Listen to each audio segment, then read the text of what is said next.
There's a storm coming. You sound like you're looking forward to it. I'm adaptable. What are you? Gotham's reckoning. What we're constructing here is a very, very elemental conflict between good and evil. Why didn't you just kill me? Your punishment must be more severe. Did they kill him? I'm not sure. It's the true completion. I won't bury you. Buried enough members of the Wayne family. It takes everything to a whole new level. We were in this together, and then you were gone. It's a multi-layered story with massive amounts of action. The Batman has to come back. Chris was able to amp up the stakes for this last movie and really take it to places that I don't think anyone's expecting.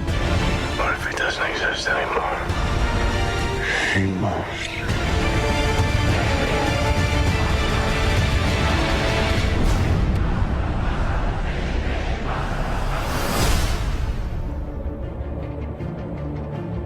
At the beginning of The Dark Knight Rises, we find a Bruce Wayne who's been damaged by his experiences as Batman. You are as precious to me as you were to your own mother and father. I swore to them that I would protect you, and I haven't.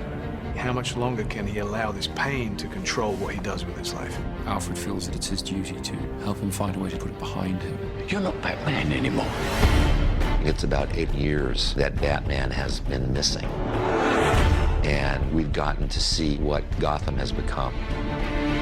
Everything seems fine on the surface, but it's all built on this lie. I am the main sort of facilitator of that. It's a secret, I think, that's eaten away at him. So The Dark Knight Rises is about how that affects Gotham and how things begin to get worse once again. And now is Bruce having to deal with a new threat to the city and to himself? The choice has to be made. Is Batman going to return? It's the true test of a hero.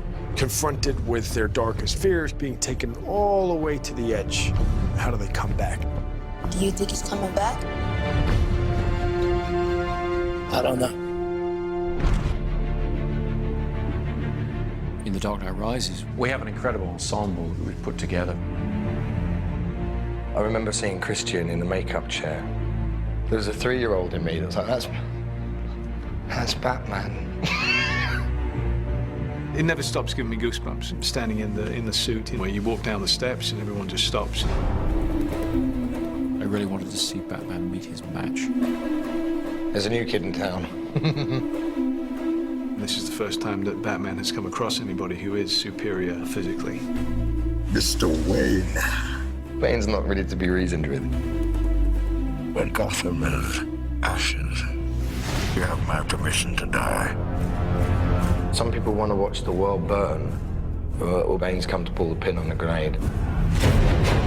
Tom Hardy is an extraordinary actor. What Tom is able to do just with his expressions in his eyes, it's terrifying. Through the course of The Dark Knight Rises, we'll uncover more about what drives Bane, where he comes from, what he wants. Let the games begin. And none of it's good news. We've made some mistakes, Miss Kyle. Girls gotta eat. Selina Kyle has her own code of ethics, which sometimes involves doing things that other people might consider questionable. We have to have a way of grounding the character, realizing that the Catwoman could just be this con woman, this grifter, this classic movie femme fatale, really. It's a brazen costume for a cat burglar. Yeah? Who are you pretending to be? I think Anne understood right from the first that she was going to have to do almost everything in the film herself. She has to be that character. She took it on in the most extraordinary way. The most important thing is to fit into Chris's Gotham City. My Catwoman has to be Chris Nolan's Catwoman. Don't be shy. When you cleaned up the streets, you cleaned them good. Pretty soon we'll be chasing down overdue library books. My character, John Blake, is a proud police officer. And in the midst of, I think, a lot of cynicism, he remains really idealistic and someone who really believes in what he does. We have a new character played by Marion Cotillard, Miranda Tate, a member of the Wayne Enterprises board, and she's trying to pull him out of his shell and get him back into the world. Don't worry, Master Wayne. Takes a little time to get back in the swing of things. Alfred, as played by Michael Caine, has always been the emotional heart of these movies. You know what Alfred is? He is us in this incredible world. He's not tough like all the others. These conversations used to end with an unusual request. I'm retired. I would say Lucius is the brains. Yes, Mr. Wayne, it does come in black. But he also has grown to have a great fondness for Bruce. Lucius and Alfred.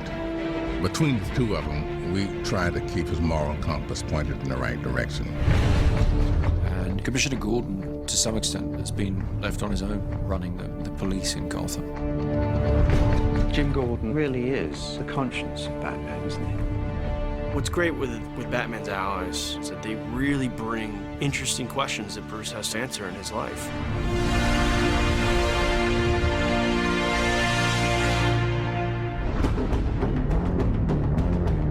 Chris has always had such a strong sense of spectacle, with this good human story to it as well. He turns those big action movies into something very intimate and emotional.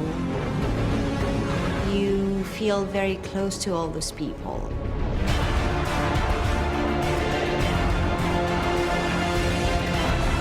In every movie that Chris has made on the Dark Knight trilogy, he's been able to keep to great filmmaking in terms of the great characters and the great character arcs. He creates whole worlds that you really can get lost in.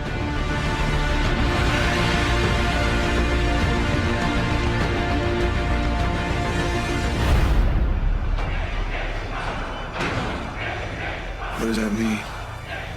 Rise. The Dark Knight Rises is certainly the biggest film that I've undertaken, by far. We really looked back to the silent era of motion pictures, when the image was paramount, when all you had was the scope and scale of a location, thousands of extras, that kind of thing. That's the kind of storytelling I was interested in exploring. Dark Knight Rises is about trying to get some of that romantic scale and modernism into it in a sort of epic way. We started the shoot in India, then we moved to the UK. After that, we went to Pittsburgh, Los Angeles, Manhattan. It's been relentless action from start to finish. We've expanded into the largest of genres, the war movie, the disaster film. They add scale, raising the stakes from a place where they were already extremely heightened. We do get a great kick out of doing this action work. To be in Inverness, Scotland, flying with a fuselage in an aircraft and 4 stuntmen hanging off an airplane. With Chris Nolan, as much as we can physically do inside of that lens is where he would like to go. We had them on the outside of the aircraft, shooting through the windows, and it was a big thing to come together. He has this wow factor. We're back at Carlington, which is this large hangar. You okay? Yep. A lot of the film takes place underground, so we've built a Gotham sewer system and we're pumping an enormous amount of water around it. We wanted to fulfill the promise of Batman Begins, which is that Wayne Manor will be rebuilt exactly as it was, but that the Batcave will be expanded and brought forward technologically. My mother warned me about getting into cars with strange men. This isn't a car. One of the biggest creations was the new flying vehicle, the Bat. It's a big insect. It's nearly 30 foot long and 17 foot wide. It needs to travel very fast up roads. It needs to climb up over buildings. Chris Corbould and Chris's designs are just phenomenal. It's a wonderful new gadget. We have a big stadium that we have to blow up. The Pittsburgh Steelers have kindly allowed us their stadium. We had almost 11,000 people turn up for one day's shooting to play fans of the Gotham Rogues.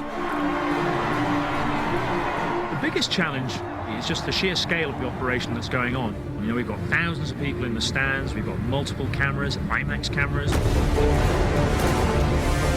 This is probably going to be one of the biggest, most demanding visual effects sequences in the film.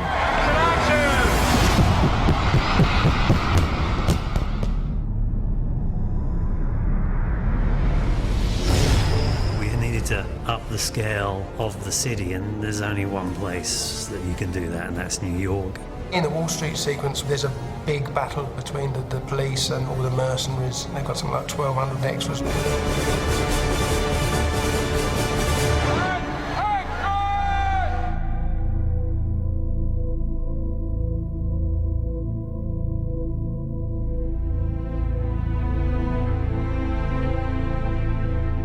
Chris really did want to shoot everything as real as possible, so there's no visual effects enhancing the amount of people that are in that scene. This was 8 months of preparation has gone into what you see here, working with the city, with the departments in order to control this set. Seeing that many bodies in the middle of Wall Street fighting each other, even if it was controlled chaos, it's still kind of like, wow.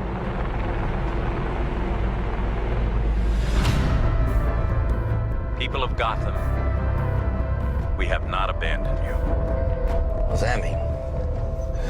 It means we're on our own. This is certainly the biggest movie that I've ever worked on.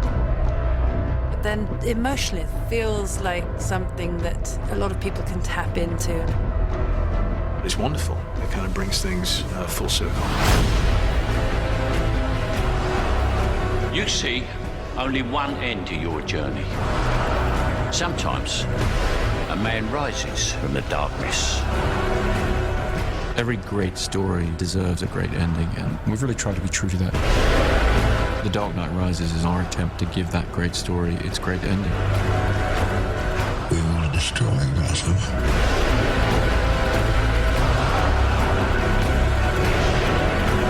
What now? War. You don't owe these people anymore. You've given them everything.